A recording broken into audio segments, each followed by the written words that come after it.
네, 또 비가 오는 소리죠. 지금 이 소리가. 네, 뭐 날씨가 비가 참 많이 오네요. 제주도 같은 경우 이제 양이 그렇게 올해는 많지는 않았던 것 같은데 좀 자주 온다고 해야 될까요? 좀 이렇게 조금씩 좀 많이 오는 것 같은 이제 여름입니다. 작년에는 비가 별로 안 왔던 것 같은데 올해는 조금 많이 오는데 우리 건강 관리 잘 하시고 또 피해 없으시기를 바랍니다. 이제 학생들이 방학을 하고 있죠. 우리가 수련회가 됐다는 얘기는 이제 학생들이 방학을 했다는 얘기인데 방학을 하면 집에 가지고 오는 게 있습니다. 뭘 가지고 오죠? 성적표를 가지고 옵니다. 저희 아들도 성적표를 가지고 저희 사무실을 두들기며 들어왔어요. 그래서 이제 이게 봤죠. 뭐 내용은 이제 뭐 말씀드릴 수는 없습니다. 성적이 어떻게 나왔는지는. 근데 이제 학생들이 공부를 하잖아요. 학생들이. 근데 그 성적이 나와 있지 않고 평가를 하지 않으면 공부를 할까요? 안 할까요? 애들이 안 하겠죠. 아무래도. 그리고 평가를 한 것을 가지고 이제 중학생들은 이제 고등학교도 가야 되잖아요. 그 고등학교에서 또 대학교를 가야 되는 게 다 이제 그런 평가를 해야 된단 말이에요. 평가를 하지 않으면 아마 공부를 그렇게 안 할 겁니다. 뭐 자발적으로 아무런 그거 없이 공부하는 애들이 뭐 거의 없겠지요. 마찬가지로 이 세상을 사는 동안에 이 세상의 삶이 끝난다고 하면, 그러니까 여기서 우리 삶이 모든 게 끝나면 사실은 우리가 지금 여기 나와서 예배를 드리거나 아니면 하나님의 말씀대로 살려고 애쓸 필요도 없겠죠. 그냥 즐겁게 즐기고 재밌게 놀고 그렇게 이제 보내려고 할 겁니다. 그런데 사람의 인생은 다 마친 후에 모두가 다 하나님 앞에 서게 되는 겁니다. 평가를 받게 되는 거예요. 그래서 우리의 모습을 가지고 상급을 받게 되죠. 근데 많은 사람들이 이 세상에 사는 것만이 끝이라고 생각을 합니다. 그래서 이 세상에 살면서 많은 것을 누리려고도 하고 또 많은 것을 누리기 위해서는 어떤 위치에 올라가야 되나요? 나름 지위가 있어야 되겠죠. 위치에 올라야 누릴 수 있기 때문에 그것을 누리려고 애를 써요. 남들보다 더 왜 공부를 하나요? 그런 지위에 올라가고 싶어서 공부를 더 많이 하는 것이죠. 더 많은 부와 명예와 뭐 그와 같은 것들은 물질을 갖기 위해서 노력하고 애쓰게 됩니다. 그런데 그것이 인생의 전부가 아니라는, 우리의 목적이 아니라는 사실을 모르기 때문이에요. 모두가 다 결국에는 어떻게 되죠? 평가를 받는 거예요. 하나님 앞에서 어떤 모습을 살아간지를 평가를 하게 되죠. 예수님께서는 이 세상에 산 후에 하나님 앞에 이렇게 서게 될 것인데 그 최종적으로 평가를 받는 이것이 우리들의 생각과는 다르다라는 것을 말씀하고 있습니다. 오늘 본문이 그것을 얘기하고 있죠. 우리에게 요구하시는 것이 무엇이든지 열심히 많은 일을 하는 것이 하나님의 뜻이 아니라는 거예요. 하나님이 원하시는 것은 우리가 하나님의 뜻을 알아서 그 뜻을 이루어드리는 삶을 살아가는 것을 원하신다라는 겁니다. 오늘 본문은 이제 산상수훈의 마지막 결론 부분이에요. 제가 3등분을 했습니다만 이제 한 얘기예요. 마지막 결론인데 어느 곳에 집을 세웠는지에 대한 부분, 이제 어찌 보면 오늘 설교에도 결론적인 부분을 먼저 잠깐 제가 말씀을 드리고 나서 좁게 내용을 좀 보도록 할 텐데, 큰 경고의 말씀으로 오늘 결론을 짓고 있어요. 21절부터 23절 아까 읽었지만 한 번 더 같이 한번 읽어보겠습니다. 나더러 주여 주여 하는 자마다 다 천국에 들어갈 것이 아니요 다만 하늘에 계신 내 아버지의 뜻대로 행하는 자라야 들어가리라.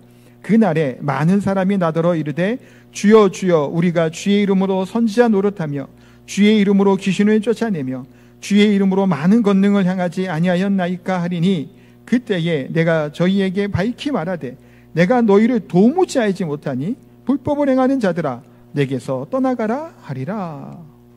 이게 아멘 하기도 무서운 말씀이에요. 굉장히 큰 경고의 말씀이죠. 이것을 경고의 말씀을 해주기 위해서 예수님은 모래 위에 지은 집과 반석 위에 지은 집을 비유로 해서 설명을 해주고 있는데, 근데 여기서 우리가 좀 유념해야 될 것이 뭐냐면 오늘 본문은 어떤 집인가라고 하는 집을 비교하고 있는 것이 아니에요. 잘 지어야 된다고 하는 얘기가 아니라고요. 어떻게 지어야 될 건가가 아니라 집이 어디에 세워졌느냐라고 하는 것이 예수님이 말씀하고자 하는 그 핵심적인 내용이에요. 홍수가 났을 때 무너지는 집은 집을 잘못 지었기 때문이 아니라 기초가 부실하기 때문이라는 거예요. 모래 위에 지었기 때문이라는 거예요. 홍수와 창수를 견디는 집은 반석 위에 집을 지었기 때문이다라는 것을 말씀하고 있습니다. 이거를 뭐 건축학적으로 어쩌고 그렇게 생각하시면 안 되는 거예요. 예수님 말씀하자는 하는 것은 그런 어디에 이것이 세워져 있는지를 설명하는 거예요. 그러니까 이것은 뭘 설명하고자 하는 거냐면 서기관들과 바리새인들의 의라고 하는 것과 계속 설명해. 그러니까 자 우리가 28절, 29절 약간 본문은 성경을 보셔야 돼요. 제가 이거 찾아놓은 게 아니어서 말씀이 맞히시죠. 그때 28절 뒤에 뭐였죠? 그의 가르치시면 논라니 이는 그 가르치시는 것이 권위 있는 자와 같고 그들의 서기관과 같지 아니하다라고 얘기하죠.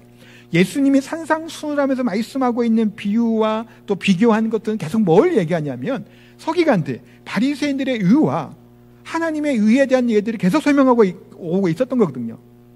그래서 예수님의 가르치심과 또 선포하신 말씀이 놀라울 정도로 그들에게 충격적으로 다가오고 있다는 거야. 그러니까 인간의 의예요. 서기관과 바리새인들의 의는 자신들의 노력들 나타난 모습이죠. 이것과 예수 그리스도 안에 하나님의 의의 차이가 무엇인지에 대해서 그것을 설명하고 싶은 거예요, 예수님은. 그래서 예수 그리스도가 그 기초가 되냐라고 물어보는 거예요. 예수님이 기초냐라는 거예요. 핵심은 거기에 있습니다. 이 얘기는 앞에 우리가 봤던 좁은 문, 좁은 길 기억하시죠? 우리는 좁은 문으로 좁은 길로 가야 된다. 또 지난주에는 어떤 나무냐라는 질문이었잖아요. 열매 맺는 나무가 돼야 된다고 하는 나무 얘기를 했단 말이에요. 그게 다 뭔가냐면 어떤 행위가 아니에요. 눈에 보이는 열매를 얘기하고 싶은 게 아니에요. 오늘 본문에도 집을 얘기하고 싶은 게 아니에요. 어떤 나무인가를 물어보는 거고 있고 오늘 말씀에도 어떤 곳에 집이 세워져 있냐라는 것을 예수님이 말씀하시는 거예요. 그러니까 예수 그리스도 위에서 이 집이 세워져 있어야 된다는 것을 말씀하고 있죠. 그럼 왜 예수 그리스도 위에만 이 집을 세워져야 되냐라는 거예요. 왜 예수님 위에 집을 세워야 될까요? 이거를 우리가 이해하기 위해서 다른 본문을 또 잠깐 볼게요. 요한복음 15장인데 좀 깁니다. 1절에서 6절까지 말씀을 한번 같이 보겠습니다. 나는 참 포도나무요 내 아버지는 농부라. 물은 내게 붙어 있어 열매를 맺지 아니하는 가지는 아버지께서 그것을 제거해 버리시고 무릇 열매를 맺는 가지는 더 열매를 맺게 하려 하여 그것을 깨끗하게 하시느니라. 너희는 내가 일러준 말로 이미 깨끗하여졌으니 내 안에 거하라. 나도 너희 안에 거하리라. 가지가 포도나무에 붙어 있지 아니하면 스스로 열매를 맺을 수 없음같이 너희도 내 안에 있지 아니하면 그러하리라. 나는 포도나무요 너희는 가지라. 그가 내 안에 내가 그 안에 거하면 사람이 열매를 많이 맺나니 나를 떠나서는 너희가 아무것도 할 수 없음이라. 사람이 내 안에 거하지 아니하면 가지처럼 밖에 버려져 마르나니 사람들이 그것을 모아다가 불에 던져 사르느니라. 아멘. 자, 이 포도나무와 가지라고 하는 비유의 말씀을 잘 알아요. 우리가 그냥 읽잖아요. 그리고 열매를 많이 맺는 그런 열매에 초점을 맞추면 안 돼요. 이것도 열매가 아니에요. 예수님 말씀하는 게 열매가 초점이 아니에요. 뭘 말씀하는 이게 지금 같아요. 지금 7장 결론적으로 예수님 얘기하는 좁은 문 좁은 길 어떠한 나무냐 또 오늘 이제 반석 위에 같은 얘기를 반복해서 설명하고 계신 거예요. 지금 예수님이 포도나무 가지도 마찬가지예요. 이 비유도 열매를 많이 맺는 애가 초점이 있는 게 아니라 나무까지는 나무에 어떻게 해야 된다는 거예요? 붙어 있어야 된다는 거예요. 거기에 붙어야지 열매를 맺는 거예요. 거기에 붙어야 풍성해지는 거예요. 가지가 나무에 붙어야 뭐가 생명이 유지가 되는 거예요. 다른 선택이 있나요? 없는 거예요. 다른 선택은. 마태복음 7장에서도 그런 얘기예요. 반석 위에 지을 것이냐 모래 위에 지을 것이냐라는 얘기는 사람이 자기 의로 갈 것이냐. 자기 의가 뭐예요? 바리새인들과 서기관의 그 말씀, 그 의를 설명하는 것이고 하나님 예수 그리스도 안에 하나님의 의를 쫓을 것이냐라는 것을 대주해서 설명하는 거예요. 그러니까 어찌 보면 이것은 가지인 인간이 이 하나님의 피조물인 우리 인간이 창조주 하나님께 붙어 있지 않고 어떻게 생명과 진리를 공급받을 수 있겠냐라는 거예요. 가능하냐요? 그것이 요한복음 15장인데 그걸 설명하고 있어요. 이거는 선택의 문제가 아니에요. 인간이 온전할 수 있는 이유, 유일할 수 있는 길은 가지가 나무에 떨어져 나가면 마르죠. 안 되는 거예요. 다른 데 대안을 찾을 수 있나요? 찾을 수가 없다라는 거예요. 그렇기 때문에 오직 우리에게는 뭐예요? 좁은 문을 통과하는 거예요. 예수님이 문이 되시죠. 내가 양의 문이니 본인이 얘기하셨어요. 문이라고. 내가 그 길이니 진리니 생명이니 말씀하셨죠. 내가예요. 내가. 예수님이 좁은 문, 좁은 길이에요. 예수 그리스도에 붙어있는 생명의 나무가 되어야 된다고 말씀하고 있는 거고, 오늘 본문에는 그 예수님 안에 그 위에 지은 집, 반석을 예수님을 얘기하는 거예요. 반석에 지은 집은 예수님 안에 지은 집이어야 된다고 말씀하고 있다라는 거예요. 이것을 설명하고 싶은 거예요. 예수님은 다른 어떠한 열매, 아니면 다른 어떠한 나무의 열매들이나 아니면 집의 아름다움, 그것을 얘기하고자 하는 것이 아니라 어디에 이 집을 지었냐라고 얘기하는 거예요. 오직 뭐밖에 없나요? 예수님밖에 없다라는 거예요. 우리가 앞에 2주간 그런 설명들을 반복해서 했죠. 그래서 오늘 조금 더 이 결론적인 것은 이게 이제 주의 말씀이고, 이것을 조금 더 설명하고 조금 적용하면서 좀 말씀을 조금 더 살펴보려고 합니다. 자, 오늘 본문에서 우리가 주여라고 부르면 다 구원을 받고 영생을 받는다고 생각을 하잖아요. 주여 부르면, 우리 예수님의 주로 고백하면. 그런데 예수님 뭐라고 오늘 본문에 얘기하시나요? 나더러 주여 주여 하는 자라고 해서 다 구원을 받는 게 아니라고 말씀을 하죠. 다 천국에 갈 수 없다라는 거예요. 어떠한 자라는 거예요? 하나님의 뜻대로 행하는 자라야 된다는 거예요. 하나님의 뜻을 행한다라는 게 뭘까요? 예수님을 온전히 믿는 거예요. 예수님이 반석의 기초로 집을 짓는 자를 설명하는 거예요. 이것은 하나님의 뜻을 행하는 자라는 것은. 그러니까 예수님 믿는 자는 누구든지 구원을 얻는다라고 말씀하는데, 예수님이 다시 나더러 주여 주여라는 아니라는 거예요. 그러면 예수님이 진정 주로 고백하는 사람들, 그 사람들은 하나님의 뜻대로, 아버지의 뜻대로 행하는 자라야 된다라고 분명히 말씀하고 있습니다. 그래서 주로 부른 자라고 하는 얘기는 넓게 보면 뭔가요? 우리 기독교 신앙이 공동체의 사람들 다 얘기를 하죠. 이 사람들은 어떤가요? 예수님을 아나요? 모르나요? 알아요. 예수님 하나님의 아들인 것을 아나요? 모르나요? 알아요. 하나님의 아들인 것을 알아요. 그런데 마귀도 알아요. 그거는. 그렇죠? 복음서에 나오잖아요. 마귀도 떨어요. 하나님의 아들인 줄 알고 있고요. 그들은 알고, 아들인 것도 알고 하나님 예수님인 것도 알아요. 근데 그들의 문제는 뭔가요? 두 가지 큰 문제를 가지고 있는 거예요. 첫 번째는 뭐냐면 하나님의 우리에게 원하시는 것이 무엇인지를 모르는 게 문제예요. 첫 번째는 하나님이 뭘 원하시는지는 모르고 살아요. 두 번째는 사람 자신이 하나님 앞에서 어떠한 상태인지를 몰라요. 내가 어떠한 상태인지 모른다라는 거예요. 이거는 계속해서 제가 지난주 몇 주간 얘기했던 부분이죠. 인간은 어떠한 존재죠? 죄인이에요. 무능한 존재이고 우리의 힘과 능력으로는 안 된다라는 거예요. 그것은 모른다라는 거예요. 복음의 시작은 뭐예요? 내가 죄인임을 깨닫는 거예요. 그렇지 않으면 복음 들어오지 않아요. 의미가 없어요. 복음이. 내가 죄인임을 알아야 복음이 필요한 거 아니에요. 대속함이 필요하고 제사함이 필요한 거예요. 내가 죄인이 아닌데 왜 그게 필요해요? 의미가 없다라는 얘기예요. 그러니까 나 자신을 모르는 자들이라는 겁니다. 하나님께서 우리 인간들에게, 우리들에게 기뻐하시고 원하시는 것은 하나님 위해 많은 일을 하는 것만, 그것이 아니에요. 하나님이 원하시는 것은 하나님의 말씀에 듣고 순종하며 따르는 것을 하나님은 기뻐하시는 거예요. 구약에 사울 왕이 있죠. 사울 왕이 아말렉과의 전쟁을 앞두고 하나님이 그들을 어떻게 하라고 하나요? 모두 다 진멸하라고 말씀해요. 모조리 다 진멸하라는 거예요. 근데 사울 왕이 어떻게 하죠? 좋은 양이나 소나무 이렇게 가축들을 남겨놔요. 근데 사무엘이 뭐라고 하잖아요. 이거 남겨놓으면 어떡하냐 했더니 사울이 뭐라 그래요? 내가 하나님께 제사 드리기 위해서, 예배 드리기 위해서 이걸 남겨놨다고 얘기해요. 가장 좋은 걸 남겨놨다고 얘기해요. 사무엘이 뭐라고 얘기하죠? 순종이 제사보다 낫다라는 거예요. 순양의 기름, 하나님 말씀을 듣는 것이 순양의 기름보다 낫다고 말씀해요.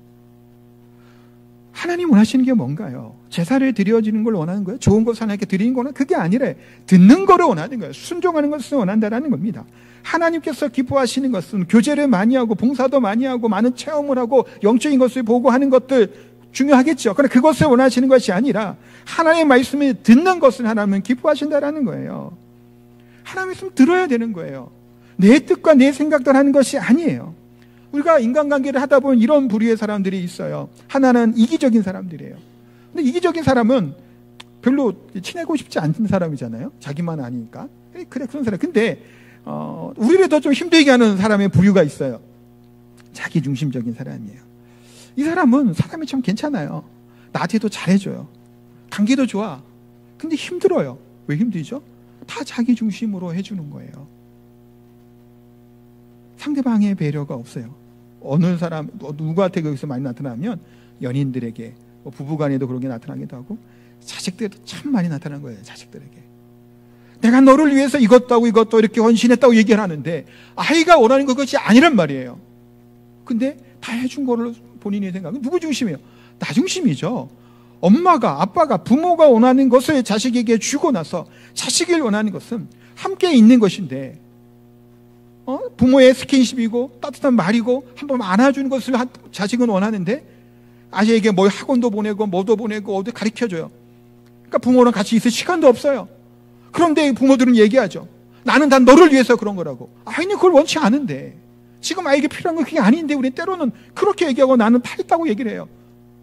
얼마나 자기 중심적이에요. 부모가 그럴 때가 사실은 많아요. 부모들이 자기 중심으로 자기 생각에 들어 아이의 마음들을 헤아리지도 못할 때가 많죠. 이게 인간관계에도 사실은 그런 게 나타나요. 그러니까 잘해주는 건 알아요. 잘해줘. 근데 자기 관점에서 잘해주는 거예요. 내가 받고 싶은 게 그게 아니고 내가 하고 싶은 게 이게 아닌데 근데 잘해는 줘. 그러니까 더 힘들어요. 아주 나쁜 사람도 아닌데 무슨 말 아시겠죠? 근데 우리 신앙 가운데 어떤 일이 있나요? 하나님께 그러고 있는 거예요. 하나님이 원하고 뜻이 아님에도 불구하고 내 생각에 옳은 대로 그것을 찾아 하는 거예요. 하나님의 뜻을 묻고 뜻을 찾고 순종하는 삶을 살아가야 되죠. 근데 내 열심만을 갖는 거예요. 근데 내 열심만을 가지고 가게 가능하냐라는 거예요. 아까 두 가지 문제 중에 두 번째 문제가 뭐라 그랬어요? 나 자신을 모른다 그랬잖아요. 자기의 뜻대로 자기의 의로 뭔가를 하고 자기의 생각과 감정으로 하는 것이 하나님을 기쁘시게 할 수 있는 존재라는 거예요. 내가 그런 존재라고요? 아니라고요. 우리는 그러면 존재가 되지 않아요. 우리 인간들은 죄성 가운데 죄 가운데 육신의 탐욕을 쫓기를 더 즐겨하는 자가 바로 우리 인간이기 때문에 그러지 못하는 거예요. 그래서 하나님께서는 내 머리나 내 의지로 많은 일을 하는 것보다 하나님이 원하시는 것, 하나님 주신 힘으로 한 걸음 한 걸음 하나씩 하나씩이라도 그렇게 나아가는 하나님이 더 기뻐하신다는 거예요. 우리의 자녀들이 부모의 마음은 모르고 엉뚱한 짓을 한다고 생각해 보세요. 그게 부모를 기쁘게 하는 얘기라는 거예요. 그거 경험 많이 하실 거 아니에요. 부모 입장에서는. 내가 원하는 게 아닌데 지는 뒷단에는 한다고 하는데 그게 아닐 때가 많잖아요. 우리가 하나님 앞에 그럴 때가 너무나 많은 거예요. 우리 하나님의 사람들은 뭔가요? 하나님과 동행하는 삶, 에녹 같은 삶이죠. 또한 아브라함과 이삭과 야곱이 나옵니다. 다윗이 나와요. 그들이 완전 무결한 자들인가요? 아니지 않아요. 이 사람들의 특징, 공통점이 있어요.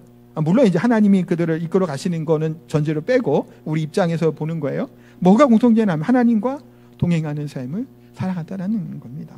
우리의 신앙은 결국 하나님을 알아가는 것이고 하나님과 동행하는 것, 삶을 살아가는 거예요. 내 열정만 믿고 종교적인 열심을 가지고 하는 것이 아니라 하나님을 더욱더 알아가기 위해서 애쓰는 것이고 또 하나님의 뜻이 무엇인가에 길을 기울이는 마음으로 살아가는 것, 그것이 우리가 하나님 앞에 살아가는 믿음으로 살아가는 우리들의 삶의 모습이라는 겁니다. 오늘 본문에 보면 정말 많은 일을 한 사람이 등장을 합니다. 22절, 23절부터 저기 내용이 나오죠. 그러니까 예수님이 모른다는 사람이요. 그 사람들이 어떤 얘기죠? 제가 다 읽지는 않을게요. 주여 주여 하면 뭘 하냐? 선지자 노릇도 하죠. 귀신을 쫓아내요. 많은 권능을 행했다라는 거예요.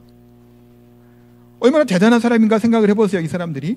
이게 지금 어떻게 상상해 보시면 천국 문 앞에 딱 있는 거예요. 물론 그렇게는 아닌데 예를 들어 그렇게 하는 게 있다가 신랑이가 막 벌어지는 거예요. 아니 나는 들어갈 사람인데 왜 막냐는 거예요. 그래서 이들이 막 항변하는 거예요. 아니 내가 주를 위해 선지자 노릇도 하고 주를 위해 귀신도 쫓아내고 권능도 내가 주의 이름으로 했다고 내가 왜 못 들어가냐고 막 얘기를 하는 거예요.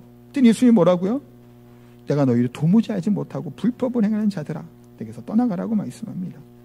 근데 이 사람들이 어떤 사람일까요? 지금으로 보면 대단한 사람들이죠. 선지자 노릇을 했다라는 거예요. 그만큼 큰 영향력, 지금으로 따지면 위대한 설교자일 수 있어요. 이 사람이 설교할 때 수백 명이 모여서 아멘하고 회개하고 몇천 명이, 몇만 명이 모여서 막 이런 큰 집회 막 할 때 막 뒤집어지는 거예요. 귀신이 막 떠나가는 거예요. 병든 자가 막 일어나고 살아나는 거예요. 그의 한마디가 사회에 큰 영향을 끼치는 정말 그 사람이 죽을 때까지도 존경받는 쫓아가는 그런 모습으로 막 사역을 했던 거예요. 또 다르게 보면 뭐 크게 예배당도 짓게 되고 또 많은 복음의 사역들을 하고 선교사를 파송하고 병원을 세우고 교사들을 세우고 수많은 일들을 막 감당을 한 거예요. 근데 주님이 뭐라고 말씀하신다고요? 내가 너희를 도무지 알지 못하니 불법을 행한 자들아 내게서 떠나가라라고 하는 거예요. 지금 그 얘기하고 있는 거예요. 선지자 노릇했죠. 지시는 쫓아냈죠. 뭐 권능을 행했죠.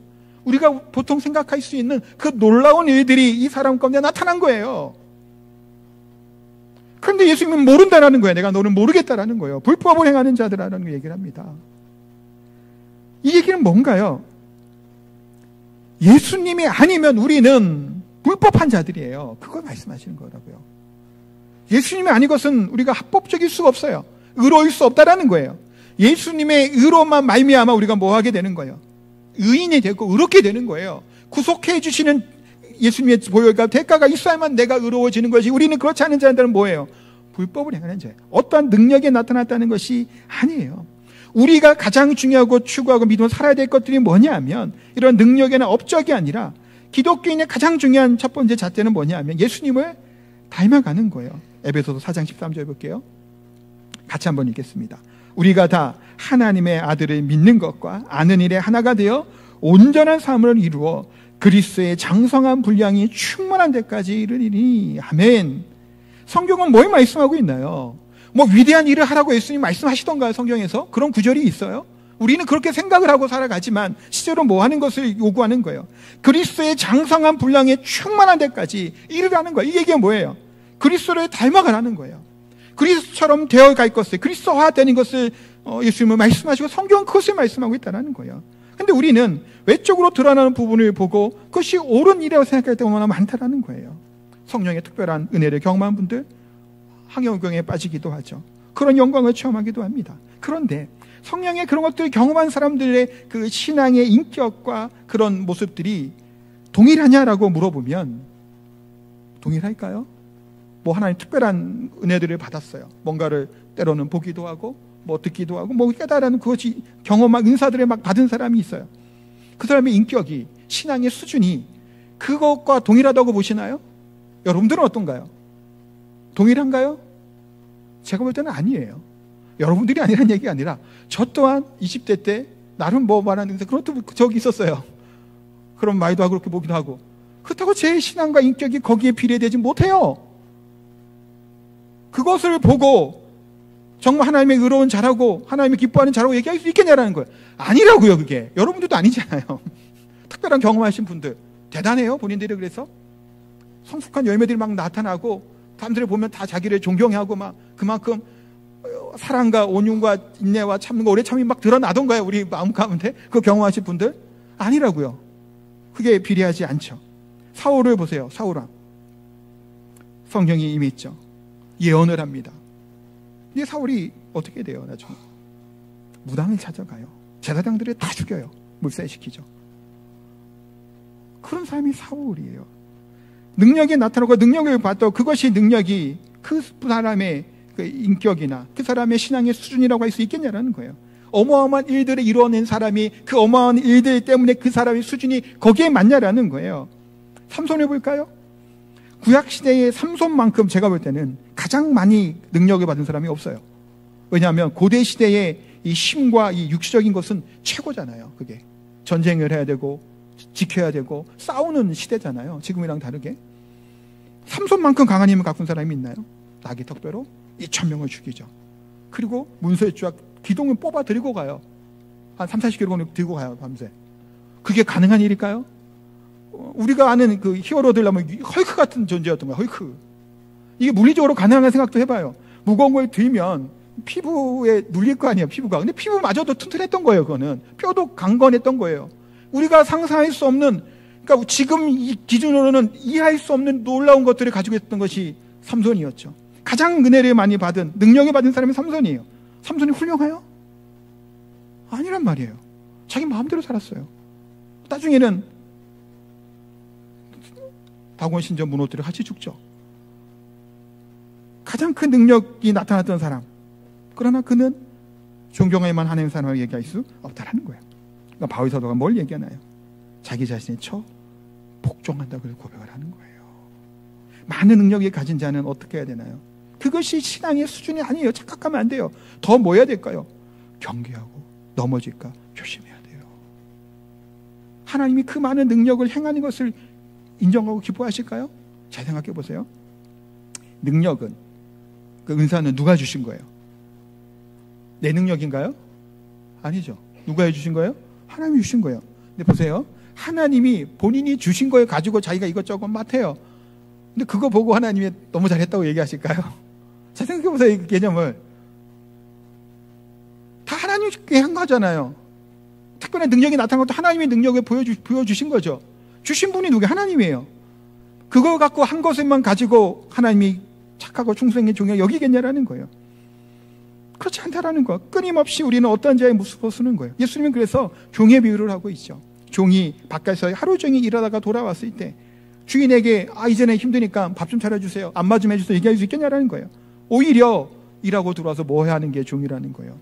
더 주인을 위해서 음식을 차려 대접하는 게 주인이라는 거예요. 그러면서 하나 뭐라고 얘기해요? 나는 무익한 종이오니라고 나아가야 된다는 겁니다. 우리는 주인 행사를 해서는 안 된다는 거예요. 다 누구로부터 비롯된 거예요? 하나님께로부터 비롯된 거죠. 내가 가진 능력들, 달란트들, 은사들, 내가 가진 이 땅에서의 물질들, 명예들, 그 모든 게 누구로부터 비롯된 거예요? 하나님께로부터 비롯되었죠. 그러니까 우리는 무익한 종과 같은 마음으로 하나님께 나아가야 되는 거예요. 종은 관리하고 있을 뿐이죠. 교회는 목사의 것도 아니죠. 장로의 것도 아니에요. 특정 누구의 것이 아니에요. 누구의 것인가요? 주님의 것이죠. 그래서 주님의 교회는 자기가 자기 것처럼 부들고 건드리는 사람은 그냥 내버려 두지 않아요. 하나님이 치시고 심판하시죠.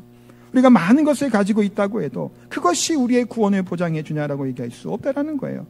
하나님께서 평가하신 것 그 사람의 능력과는 상관없이 내가 우리 개인적으로 한 사람 한 사람 우리가 얼마나 하나님의 뜻에 순종하고 그 말씀대로 살아가고자 하는 그것이 있냐고 하나님이 그것을 또 기뻐하시는 거예요. 왜냐하면 이것을 다 누가 주셨다고요? 하나님이 주신 거잖아요. 하나님이 준 것 같고 그거 한 것 같고 그게 왜 자랑거리가 돼요? 내가 하나님 앞에 어떻게 순종을 살 것인가는 그 중심을 하나님이 받으시는 거죠. 그래서 분수에 넘치는 너무 많은 일을 하는 것도 곤란하고 높은 자리에 올라가서 교만하거나 위선적으로 살아서도 안 된다는 것을 보게 됩니다. 그래서 집은 어디에 지어야 된다고요? 반석 위에 지어야 된다라고 말씀합니다. 24절 27절 얘기하죠. 누구든지 나의 이 말을 듣고 행하는 자는 그 집을 반석 위에 지은 지혜로운 사람 같다라고 말씀합니다. 집을 짓는데 가장 중요한 기초 튼튼해야 되죠. 우리 신앙생활에 가장 중요한 건 계속 얘기했지만 눈에 보이는 뭐가 아니에요. 은사들이나 달란트나 아니면 뭐 이렇게 성장이나 뭐 특별한 뭐 갖고 있는 은사나 능력 그런 것이 아니라는 거예요. 근데 우리가 그냥 볼 때는 뭔가 막 잘 되고 빠르게 뭔가 진행이 되면 그게 대단한 것처럼 여겨진단 말이에요. 우리는 사실 그렇게 봐요. 눈에 보이는 것들을 더 찾는 자들이기 때문에. 그런데 이 평가가 우리 사람들의 평가가 그렇다고 할지라도 정말 그 평가가 맞겠냐라는 거예요. 우리가 믿음을 볼 때가 있어요. 평안할 때는 잘 모르죠. 그렇죠. 우리가 그냥 아무런 일 없으면 내가 어떠한 수준의 사람인지 잘 몰라요. 그냥 살아가요. 나름 괜찮은 것 같고. 근데 큰 비가 오고 홍수가 나고 좀 고난이 닥치고 어려움이 있을 때 우리 자신을 보게 돼요. 우리가 내 믿음의 수준이 어떤지를 보게 된다는 거예요. 겉으로 드러날 때는 또 우리가 갖고 있는 직분들은 뭐 목사고 뭐 하니까 뭐 믿음 좋아 보이지만 그런 일들이 닥치게 될 때 우리 자신을 우리가 보게 됩니다. 때로는 하나님께서 삐죽삐죽 모난 성격을 다듬기 위해서 몇 년의 연단이 필요하기도 하죠. 그렇기 때문에 우리는 말씀을 듣기를 사모해야 되고 기도의 자리에 나와야 되고 예배하기를 사모해야 돼요.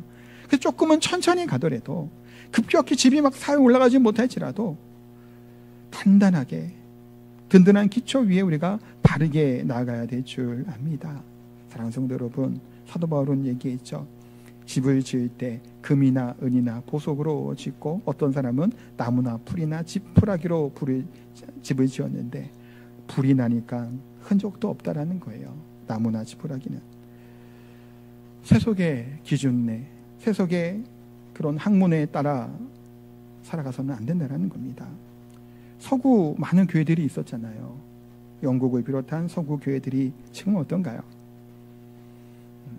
그들의 생각은 어떻게 지금 사실은 몰랐겠다고까지도 얘기를 합니다. 예배하지 않죠. 하나님을 이렇게 경외하지 않아요. 크리스찬이라고 얘기를 하지만 그러지 않아요.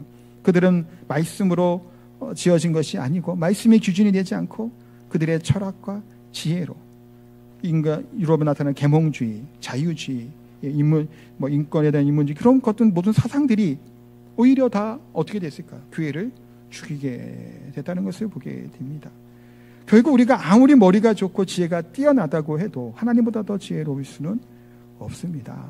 지혜의 근본은 뭔가요? 하나님을 경외하는 것이에요. 이 세상의 학문과 지혜로 우리가 튼튼한 집을 지을 수 있는 것이 아니고 오직 예수 그리스도 밖에는 없음을 꼭 기억하시기 바랍니다. 그러기 위해서는 우리가 앞에 했던 좁은 길로도 가야 되겠죠. 때로는 쉽지 않는 풍랑이 우리를 기다리고 있기도 합니다. 믿음으로 살아가고 믿음으로 기초를 하고자 하는 것이 쉽지 않아요. 왜냐하면 주변의 사람들의 말과 시선들이 그렇게 여겨진단 말이에요. 그 현실과 상황에 그렇지만 매몰돼서는 안 됩니다. 우리는 연약하죠. 부족해요. 그런 존재임을 우리가 깨달아 안다면 우리가 하나님이 우리를 위해 준비하신 방주가 있는 것이고 우리 앞에 홍해가 막고 있을지라도 하나님이 홍해를 가르시고 마른 땅까지 건너게 하실 분이라는 사실 우리가 믿으시기 바랍니다. 예수님만이 유일한 길이시고 또 문이 되시고 또 반석 되신 이 약속의 하나님을 믿음으로 그 기초로 따라 살아갈 수 있는 저 우리 성도님 다 되시기를 예수님의 이름으로 축복하고 기도합니다. 우리 찬양하겠습니다. 우리 주는 완전합니다. 우리 함께 찬양합니다. 가사가 참 좋아요. 하여튼 가사 잘 묵상하시면서 이렇게 찬양하겠습니다.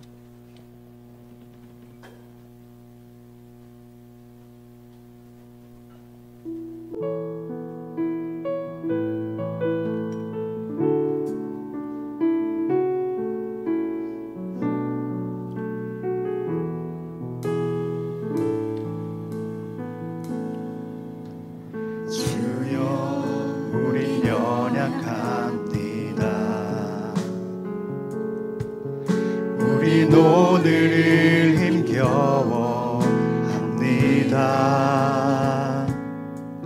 주 뜻 이루며 살기에 부족합니다. 우린 연약합니다. 주여 우린 넘어집니다. 주여 우린 넘어집니다. 오늘 하루도 실수합니다. 주의 긍휼을 구하는 죄인입니다. 우리 주만 바라봅니다. 한없는 주님의 은혜 온 세상 위에 넘칩니다. 가릴 수 없는 주 영광 온 땅 위에 충만합니다. 주님만이 길이오니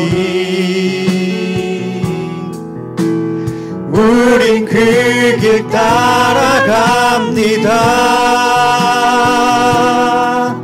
그날에 우리를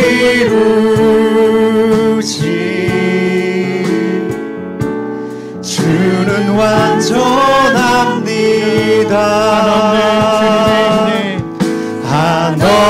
한없는 주님의 은혜 온 세상 위에 넘칩니다. 가릴 수 없는 주 영광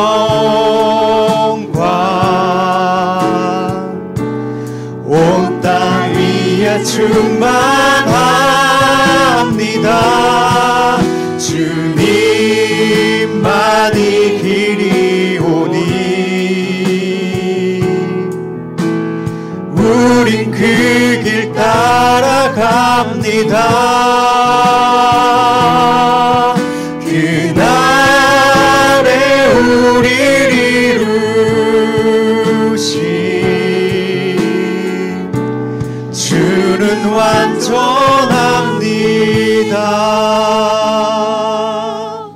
한번 기도하겠습니다. 기도 드리실 때 좀 하나님 앞에 우리 자신을 보면 연약합니다. 또한 넘어지죠. 때로는 실수하며 힘겹게 우리가 때로는 하루하루 살아갑니다. 그러기에 우리가 구할 수 있는 것은 우리 하나님의, 우리 주님의 긍휼을 구하는 죄인일 수밖에 없음을 우리가 고백했으면 좋겠습니다. 그러하기에 우리의 힘과 우리의 의로움과 우리의 능력으로 우리가 살아가는 것이 아니라 우리의 집을 반석 위에 우리 주 예수 그리스도 위에 세운 집이어야 바람이 불고 홍수가 나오고 어떠한 일이 일어나도 무너지지 않는 튼튼한 집을 세울 수 있는 줄 압니다. 이 시간 기도를 때 우리가 그러하기에 그 은혜 가운데 오직 예수 그리스도만이 우리의 영원한 구세주로 반석으로 삼고 그 길에 걸어가게 하여 주옵소서. 그 길에 따라가게 하여 주옵소서. 우리를 완전하게 하시고 우리를 새롭게 하실 하나님의 은혜만을 바라보며 살아가게 하여 주옵소서. 말씀을 기억하고 합심해서 기도합니다. 하나님, 이 시간 기도합니다. 우리는 연약합니다. 우리는 부족합니다. 쓰러집니다. 넘어집니다. 실수합니다. 하나님 앞에 죄인일 수밖에 없고 쓰러지고 넘어질 수밖에 없는 죄인입니다. 그러기에 우리 주님의 긍휼을 구하오니 주 하나님 긍휼과 은혜를 베풀어 주옵소서. 우리의 반석 되신 예수 그리스도의 우리의 힘을 세우게 하여 주옵소서. 다른 어떠한 것으로 주여 주여 하며 성취한 노릇을 하고 귀신을 쫓아내고 병을 고치고 능력을 행하는 그것이 아니라 오직 하나님의 뜻을 행하는 자, 하나님의 뜻을 아는 자, 하나님의 뜻을 쫓는 자가 되게 하여 주옵소서. 그의 주시는 말씀 앞에 순종하는 자가 되게 하여 주옵소서. 능력과 어떠한 예배의 그것들이 아니라 하나님의 듣는 것, 순종하는 것을 하시는 그 믿음으로 살아갈 수 있는 그들의 모습이 되게 하여 주옵소서.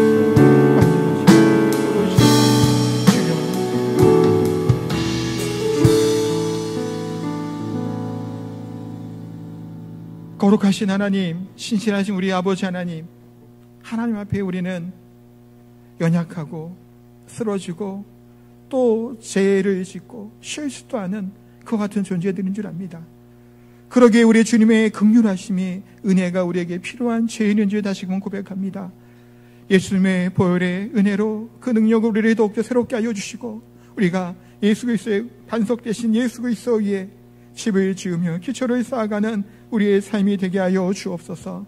주여 주여 하는 자가 아니라 선지자 노릇하는 자가 아니라 귀신을 쫓아내는 자가 아니고 능력을 행하고 병을 고치는 그 등으로 살아가는 것이 아니라 하나의 말씀에 순종하는 자, 예수 그리스도만이 우리의 소망이고 우리의 구원이고 반석 되심으로 살아가는 그 믿음을 하나님이 기뻐하시고 받으시는 줄 믿습니다. 이와 같이 고백하며 하나님께 기도하오니 또 하나님의 말씀 앞에 순종하오니 저희들의 삶을 받아주시고 저희의 삶을 하나님의 말씀으로 이끌어주시고 성령으로 이끌어 주옵소서. 자, 귀한 예물 감사의 마음을 담아 하나님께 올려드립니다. 들어준 손길 위에 하나님 은혜와 복을 더하여 주시고 드려진 예물을 통해서 주의 나라가 확장되며 하나님의 영광과 기쁨으로 귀하게 사용되는 귀한 예물이 되게 하여 주시고 또 드려진 손길 가운데도 복을 내려주셔서 힘들고 어려운 이 시기에 물질적으로 궁핍하지 않도록 하나님의 물질의 복도 더하여 주시고 육신의 질병으로 마음의 상함으로 어려움을 당하는 성도들에게도 예수님의 이름으로 치유하여 주시고 회복시켜 주옵소서. 그 마음을 위로하여 주옵소서. 그리하여 더욱더 하나님을 경외하며 사모하고 하나님의 말씀만을 순종하며 살아가는 복된 저희들의 삶이 다 되게 하여 주옵소서. 예수님 이름으로 기도하옵나이다. 아멘.